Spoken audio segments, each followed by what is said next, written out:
Good morning, guys. So we are here talking about chapter 8, and our kind of guiding question for this chapter is how can we know a chemical formula is correct? How do we decide that potassium ions always like to give away one electron? What came first? Did we know the electron geometry first and be able to predict that, or was there another way that we found that and then by that pattern learned about electron geometry? And the answer is that electron geometry came last. So chemists way back in the day figured out what ratio these elements combine in, and then our electron orbital theory, the SPDF, that all came after. And we're going to look and see how chemists were able to figure out, based on mass data, how these chemicals came together and what ratio of elements made water, for instance. How do we know, how did chemists understand from ages past that there were 2 parts of hydrogen to 1 part of oxygen in a water molecule? So this chapter is all about how we understand mass data and how we interpret it and make a chemical formula out of it. So let's look. We've got to talk about the 2 different types of chemical formulas, because there are different types of chemical formulas. This is not the difference between an ionic and a covalent compound. Even though we know ionic and covalent compounds are very different, these are more 2 classes of chemical formulas. So we have got molecular formulas, and we have empirical formulas. So our molecular formulas, so if you look here, I see this root word molecule, right? So this is in actuality what that molecule has in the real world. If I were to take 1 unit of that molecule, and let's say water. If I were to take 1 unit of water, 1 molecule of water, it's got 2 a hydrocarbon. Let's look at C2H4. All right, so we look at this one. 1 unit of C2H4, dicarbon tetrahydride. It has 2 carbon atoms for every 4 hydrogen atoms. Not hard, right? I can build models of these things and see them and count their atoms and know what their ratios are. So if we look here, these little subscripts tell us how many of those things we have. So we can use those subscripts to make ratios. So this is a 2-to-1 ratio of hydrogen to oxygen. This is a 2-to-4 ratio of carbon to hydrogen. So our molecular formulas tell us what that molecule actually has in it, right? So our empirical formula is different. Our empirical formula tells us the smallest ratio of ingredients in that molecule. So our empirical formula is the most simplified version. Sometimes our molecular formula and our empirical formula are exactly the same. Sometimes they're not. So let's look at this. So can we simplify this ratio here for water? It's 2-to-1. Make it a fraction. Does that really simplify? I mean, we can make the 1 go away and just say it's 2, but this is a ratio, so we've got to have 2 numbers over here. So our empirical formula for water is going to be H2O. There's no more simplified way we can reduce that ratio. So it's just H2O. So let's look at our one down here, C2H4. If I look at this, it is a 2-to-4 ratio of carbon to hydrogen. Carbon to hydrogen. Can I simplify that? We should look at that 2/4 and know, I can simplify that. They've got a common denominator, or they've got a common factor, I guess would be the correct algebra term. They're both even numbers, so I can divide them both by 2. And if I do that, I get a 1/2 ratio. So this tells me there is a more simplified ratio of these pieces. That is my empirical formula. So instead of C2H4, I can simplify that and go CH2. That is the smallest ratio of those parts by amount, or we look at it by moles, right? So our empirical formula and our molecular formula are related. They will always be some derivative of each other, right? So if we look, this was decreased by a factor of 2, right? If I wanted to make my empirical formula back into my molecular formula, I've got to multiply this whole thing by what I divided through by, which was 2, right? So our masses of these compounds, if we look at the molar mass of them versus a molecular formula or an empirical formula, those masses are going to be related by some whole number factor. Right? Whatever our empirical formula was simplified by, or whatever our molecular formula was simplified by, is the factor by which our mass is going to be related to it. So let's do an example of that before we kind of actually get into this, so you see what I'm talking about.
Okay, so here we go. We've got a problem.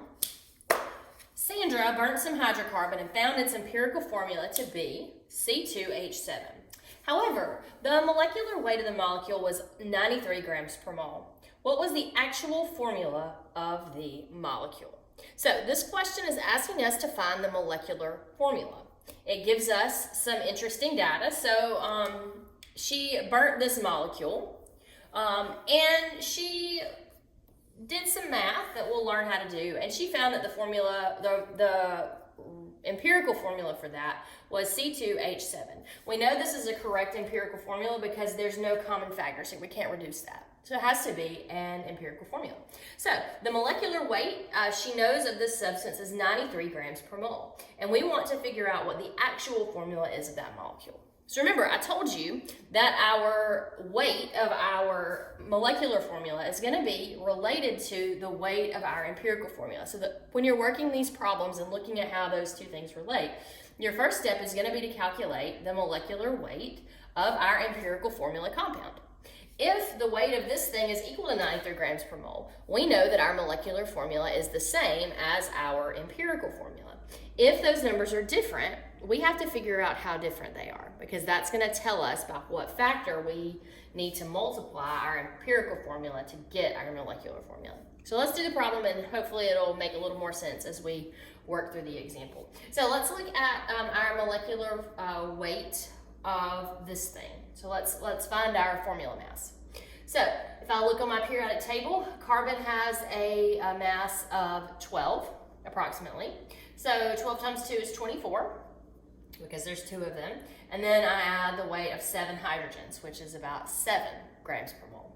So that would be 31 grams per mole.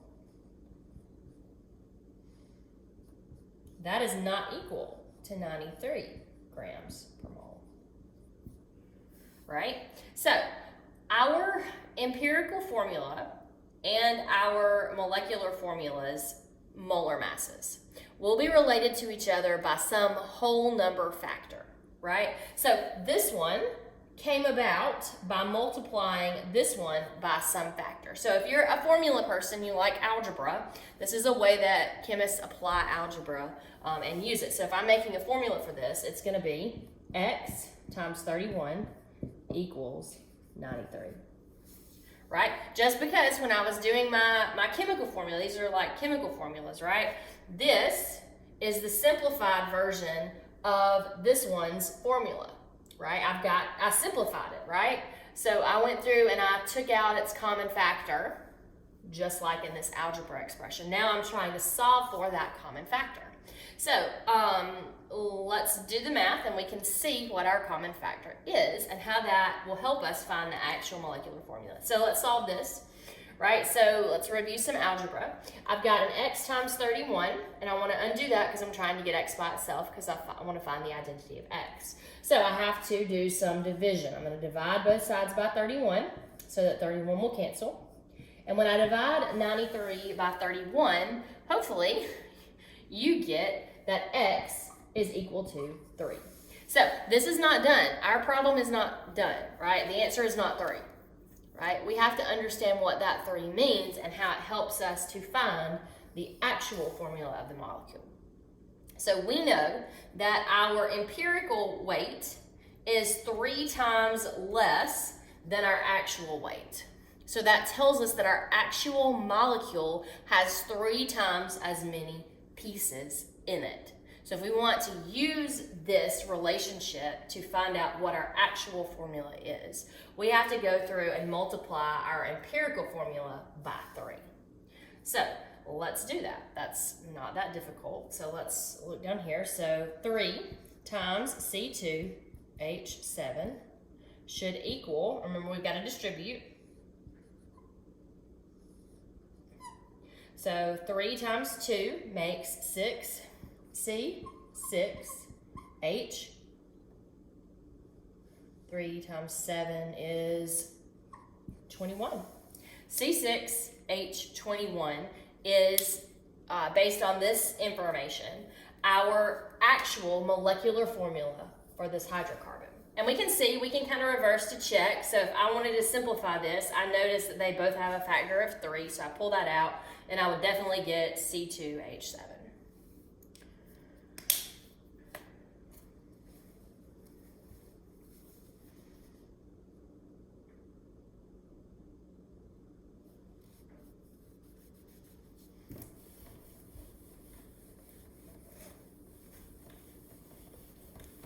Okay, so now we have to talk about how we use mass data to actually come up with what our empirical formula is. So let's look at a problem where we have to do that. So your book starts with figuring out the empirical formula of our metal oxides. So we did this reaction last week in lab where we burnt steel wool, and we'll kind of talk about this as we go through that lab in class on Thursday. So let's look at burning our steel wool. We'll bring that in, right? So we did iron and we burnt it. So we reacted it with oxygen gas and we made some version of FeO, right? We don't know what type of FeO we made. Right? We just know, we don't know how many irons to how many oxygens. We just know that we made some iron oxide. Right? So we are trying to figure out what this formula is over here. Is it FeO? Is it Fe2O3? Is it FeO2? Is it Fe2O? Right? We don't know what that is, and we're trying to figure it out.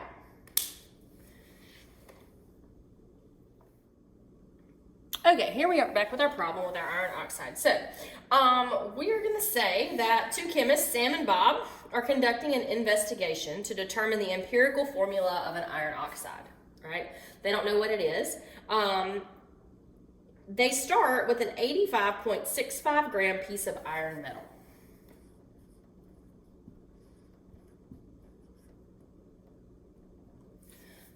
Piece of iron metal. They burn it in air, so that means oxygen is our excess, so we're going to use up all of that iron. And we're told that they produce 118.37 grams of product.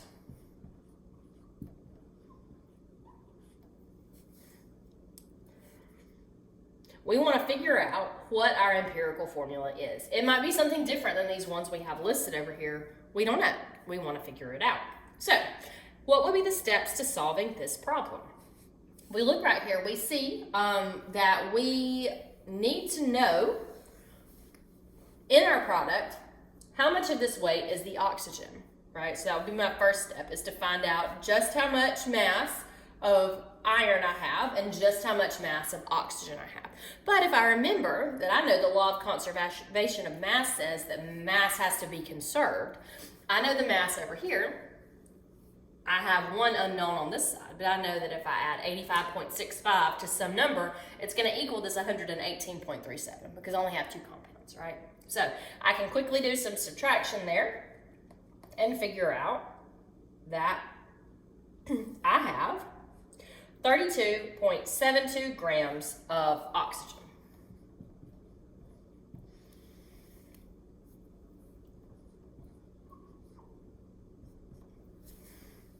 All I have to do is subtract. The mass of my reactants has to equal the mass of my product. So it's just a simple subtraction. Okay? So now, we have grams.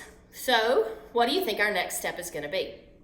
We use formula mass. We're talking about different atoms here. Chemists don't have a direct link between chemicals, the mass of them, so we have to convert them into a way that we can talk about them, and we do that by converting them into our unit of stoichiometry, our unit of chemical counting, the mole. So that would be my next step, is to take both of these pieces and convert them into moles, right? So how do I do that? Hopefully we remember from last chapter, and we know to go from grams to moles is pretty easy. I just use my periodic table.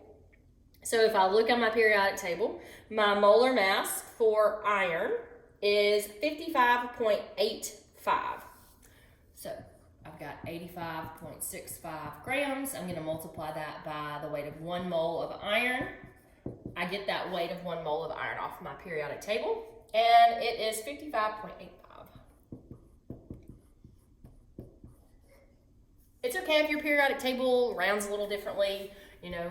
If we're dealing with 4 significant digits here, so that last one, it's okay. If it's a different number, off by a couple of hundredths is not that bad. So once I do that, my grams cancel. I'm left with moles of iron, and I should get 1.534.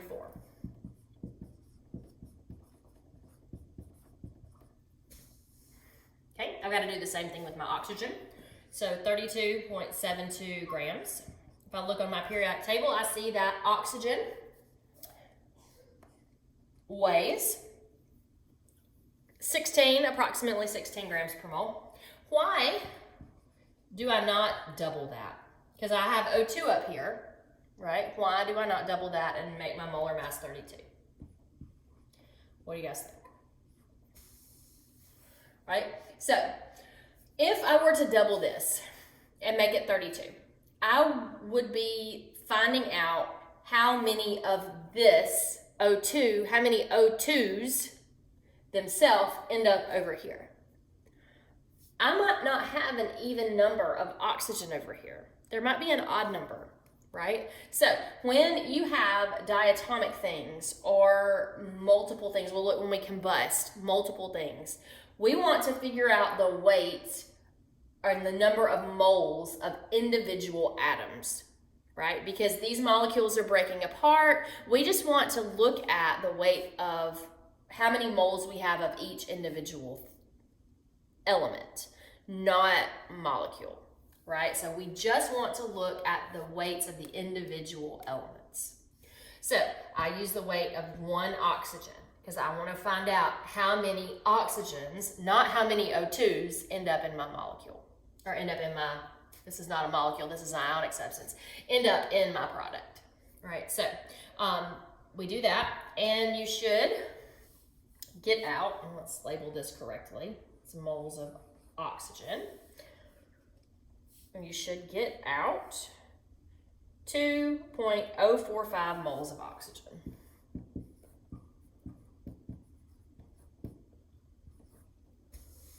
Okay, so where do I go from here? All I just found out is that in my initial, I had 1.534 moles of iron, and that reacted with 2.045 moles of oxygen. So I just know now that I've got some ratio of moles here, right? If I were to stop and not look at my problem here, right, I don't really know much, right? So we want to figure out how these things relate. So we are trying to turn these into subscripts. Mathematically, that's what we're doing here. We want to know what our little tiny numbers are here in this product. We found part of our little tiny numbers, right? If I were to stop right here and not do this problem, I would have Fe 1.534 and O 2.045, right? And that's not right. Our subscripts, we've never seen subscripts that are halves, or these were decimal numbers. Because our subscripts, we want them in a way that they actually can relate to moles and to the number of atoms in a molecule, right? So those subscripts have to be whole numbers. We can't split an atom in half and say we've got half an atom of iron and half an atom of oxygen, right? Or 2.5 atoms of oxygen. That just doesn't make any sense. We can't do that. So we have to find out the ratio that makes these numbers whole numbers, right? So once again, it's a little bit of applied algebra. So we have to figure out which one is going to be our smallest amount, right? We're going to pick a standard because we know we can't have half. So we want to pick our smallest one. So which one is our smallest one? 1.534 or 2.045? This one. This one's going to be our standard. Since it's our smallest one, it's going to be our smallest subscript, right? We're going to standardize it and see how much of this compares to all of our other ones. And we'll see an example where we have, 2 or 3 different molecules, different elements in our products. This one is pretty easy because it's only got 2 things. So we're going to pick this one as our standard, and we're going to divide both of these numbers by our smallest one. Why are we doing that? We want our smallest one to be 1. And the easiest way to change this into 1 is to divide it by itself. But if we divide this by 1.534, we've got to do the same thing to our other one. Okay, so we're going to divide this 1.534 moles Fe and 1.534 mole of O.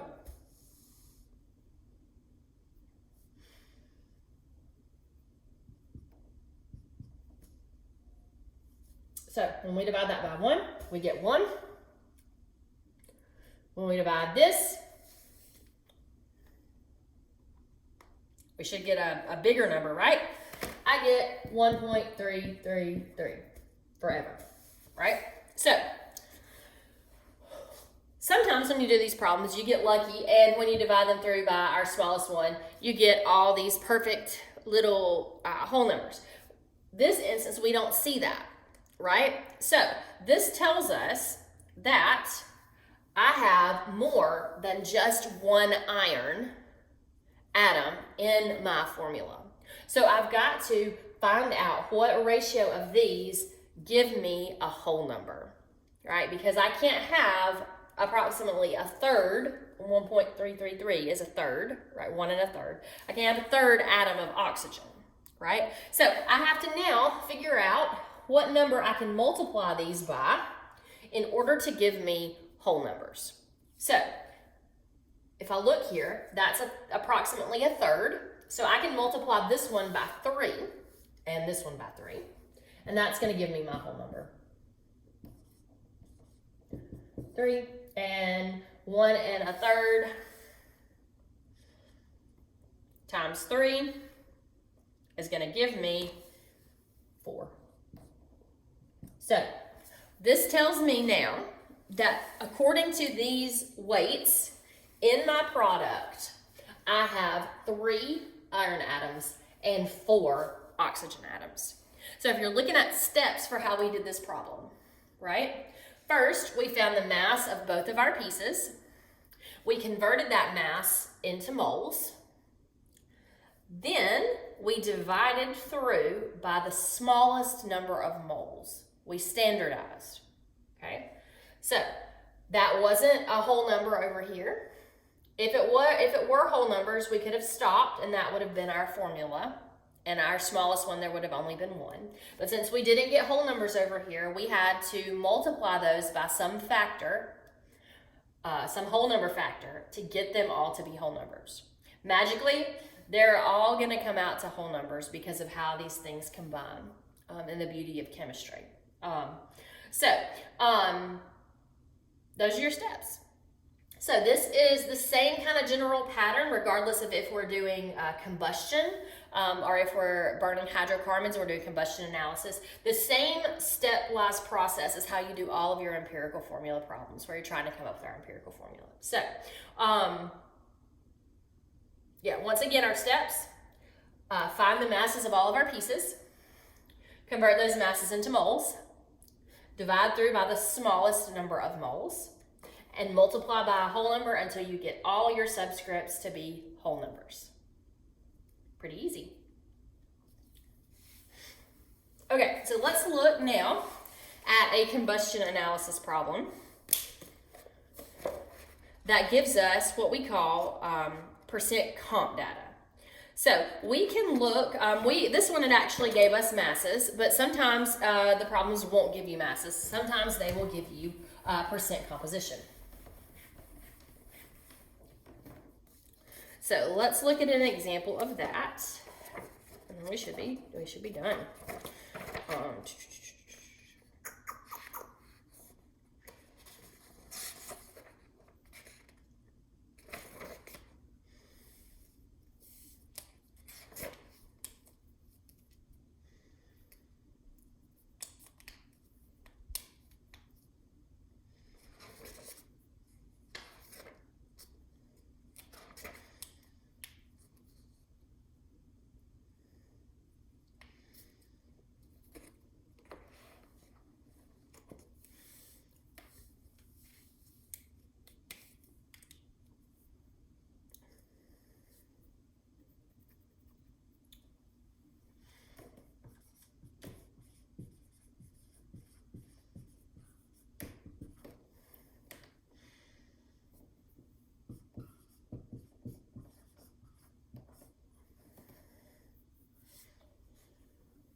Okay, so here's probably the hardest kind of problems to work.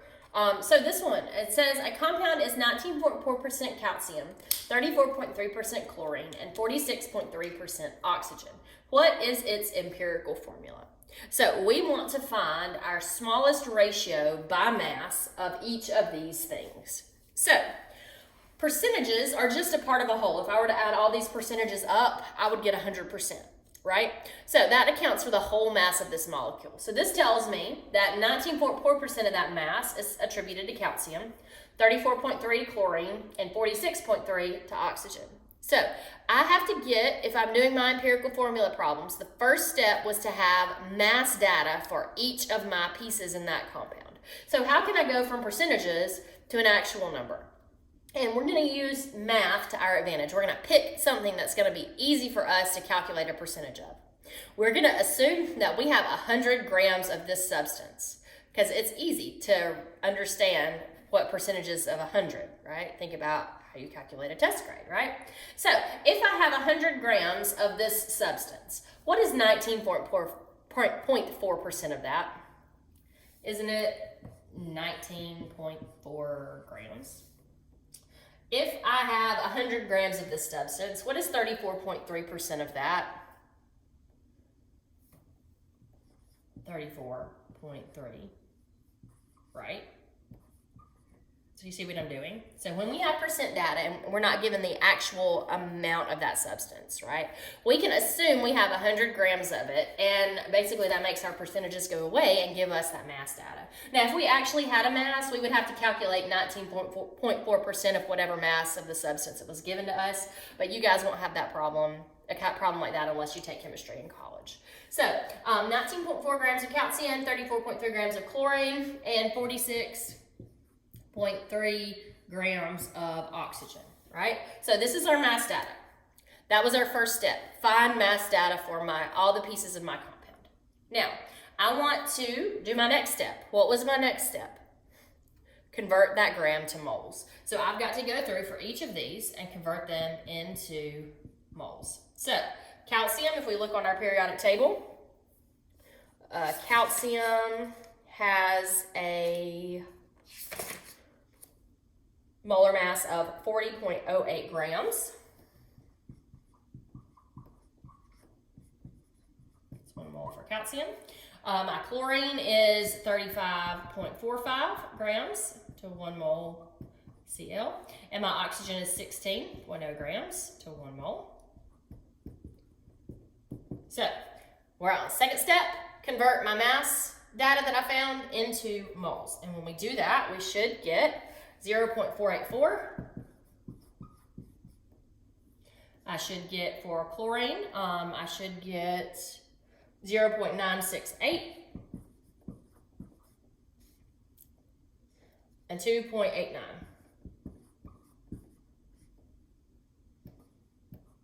Moles of calcium, moles of chlorine, and moles of oxygen. So this tells us how many moles of each of these things we have in this mass data, right? If this is our ratio here, this is what our moles, the mole component of that is. So now, I have to get these to be whole numbers. I've got to see how many moles of calcium I have compared with moles of chlorine. And we want to look at how they compare, right? So I have to pick a standard to make that comparison by. My standard is going to be the one that I have the least of. How many, compared to that one with the least, how many of all the other ones do I have, right? Because we might have some 1-to-1 ratios in there, right? I actually think we're going to see some 1-to-2 ratios in here. So anyway, we've got to pick our smallest one. Which one's our smallest one? Calcium, because that's our step. We've got kind of 4 steps in these problems. First one is to get mass data. Second one is to convert those masses to moles. Third step is to standardize and divide through my number of moles by my smallest one. My smallest one here is the calcium. So we want to see how these amounts compare to calcium. So let's divide this 0.484, this one by 0.484, and this one by 0.484. If I do that, I have 1 calcium, 2 of those, which is chlorine. And if I do the oxygen, I get 5.97, right? So while this one is not exactly a whole number, it is incredibly close, right? So we're gonna round that up to be a whole number. You can't, if this were an 8, you couldn't round it up to a whole number. But because this one back here rounds up, we're 3/100ths off, we can round it up to be a whole number, right? So there's a little bit of wiggle room there, but if our tens place is not a 9, it can't round up, right? So this would give us, so we're gonna round that up, whole numbers. Since we've got whole numbers, we can stop here at 3 steps. We don't have to do like we did on our last problem and multiply these by some factor, right? We can stop here and tell what these little numbers mean. We just found our subscripts for our empirical formula.